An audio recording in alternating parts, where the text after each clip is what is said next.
Naubusan ako ng memory. Okay, so let's continue. Okay, what I'm gonna talk about is, yeah, from the last video I created April 15.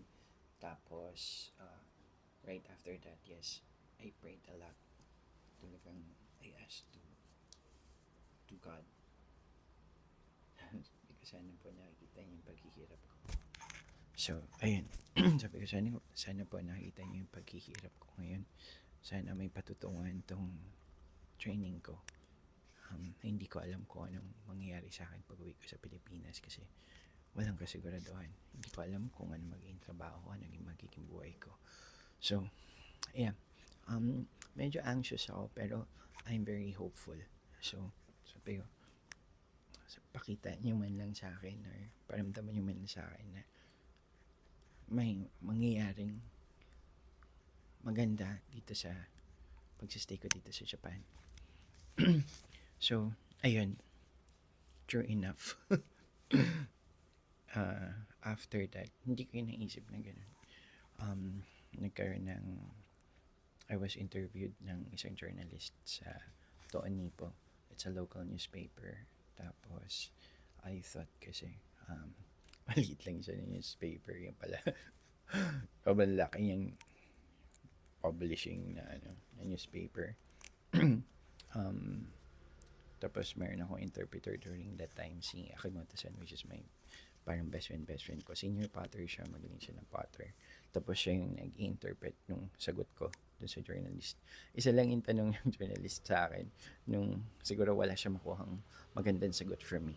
Ang tanong niya sa akin, how is the quality of your training? So sabi ko sa kanila, kasi kakatapos lang nung nung exhibition nung February. Tapos during that time talagang binuhos ko lahat doon ng natutunan ko dun sa training. So it's a fusion of Filipino and Japanese design. I had like about 15, parang I submitted around 23, 25 designs, then na-approve is around 15 for mass production. So nag-mass production ako. So yeah, it was sold out. Ang unang-unang sold out kasi yung owl. Kaya yun yung naging icon ko when I got back. So parang yun yung natatak sa akin na ano ko, parang owl yung parang, yeah, parang na sa akin, associate sa akin. So I created yung owl dito, yung maliit na figurine, at saka yung cup. And I created yung version here dito sa Philippines na glazed kasi ginagawa namin is unglazed. So, ayun. Yes, it was published April 15. So, one day, bumaba na lang ako from my parang first thing in the morning pagbaba ko from my room. Ano pa ako, putik-putik pa ako nun. Tapos, hindi ko alam bakit nakatingin sila sa akin lahat pagpunta ko sa gallery. Tapos, may mga bumibili dun sa flagship store. Tapos, tinuturo ako. Nawibirdohan ako bakit ako tinuturo. Tapos, nakatingin sa akin. Yung pala, knowing Japan, mga Japanese, may hindi kasi sila magbasa talaga yung newspaper. So, I was there. Overwhelming yung feeling. Sobrang, hindi ko alam kung paano ko siya i-handle. I thought kasi hindi mapapublish yun. Tapos, takbo agad ako papuntahan. Binigyan ako ng copy ni Shibata-san. Tapos, I went back to my room and I cried. I really, really cried. Kasi, it's a testimony. It is also some start of my spiritual awakening that the higher being is there. Binigyan niya ako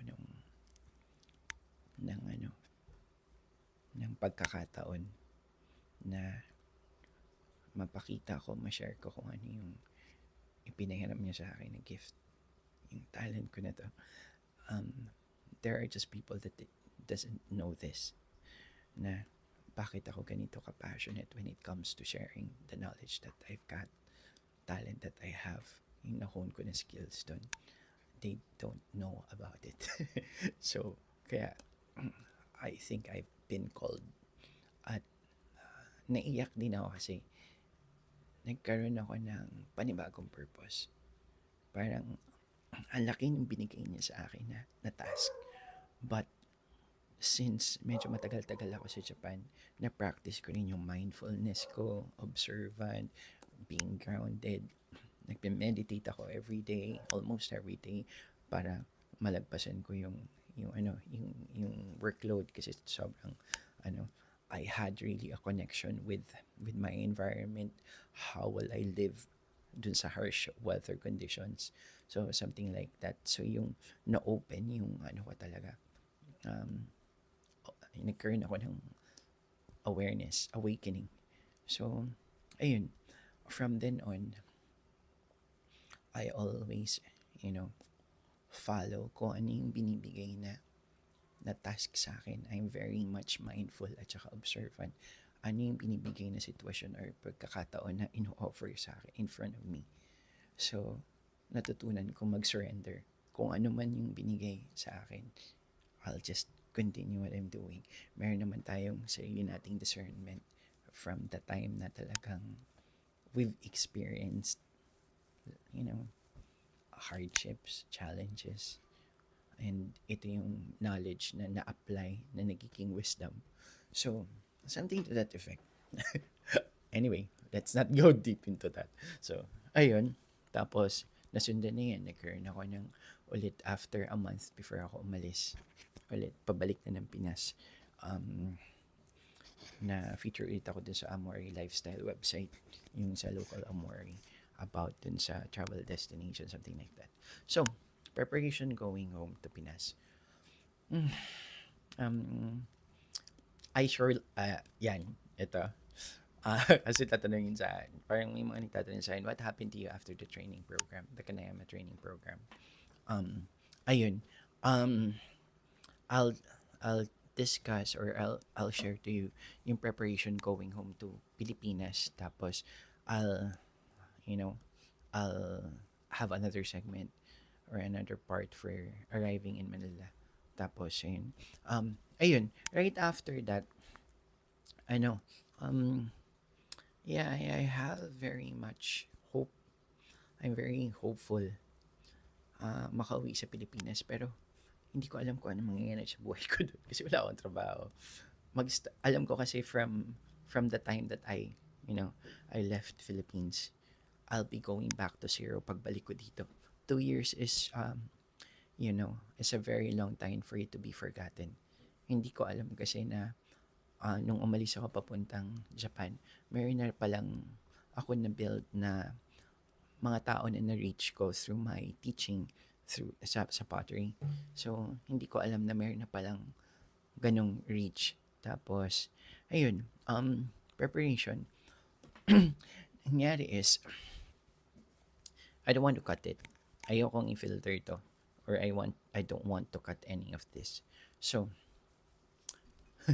nagkaroon ng problem din sa contract. Tapos may gray area doon. Pero hindi kasi stated na I raised it to our program coordinator during that time. Ma'am Rita sa UP Ceramic Studio. I think this was December pa lang. 6 months before going home. So parang ganun. Tapos a series of conversation. I also provided what would be the things that we can consider when sending out again another student for that program. Kasi talagang medyo challenging yung pagpapadala doon at saka there are a lot of loopholes dun sa program itself. So what happened was ang kasunduan kasi dun sa program or even before ako umalis, after completing the training program, the travel fund will be provided pabalik. Kung matatandaan niyo yung video ko nung April 15 na in-upload ko, that is really my understanding. And even here in the Philippines, it didn't happen. So, nag-raise ng funds yung family ko. And even my savings. Ang liit lang ng savings ko rin nun kasi ang liit lang talaga nung allocation ng aking what do you call this, allowance. it's just enough for my living kasi kaya nga living allowance siya, eh. So, ayun, nag-allocate ako ng pondo para dun para makauwi. I think it took me around siguro 50 or 60,000 just going home together with the airfare. Tapos, of course, yung transfer ko. Tapos, pagdating ko dito sa Philippines, I need to do all the testing, yung mga mandatory testing at saka yung, tawag dito, yung ah, quarantine. Eh, ang mahal ng hotel nun. Ayoko naman pumunta dun sa not so good hotel kasi takot din ako for my health. So, ayun. Yun yung mga naging challenges ko. Pero, yun nga, nakauwi ako. Hindi pa open yung mga stores nun sa, ano, sa Haneda. So, talagang yung plane namin, siksikan pa kami. Tapos, naka, ano ko nun, parang naka face shield, something like that.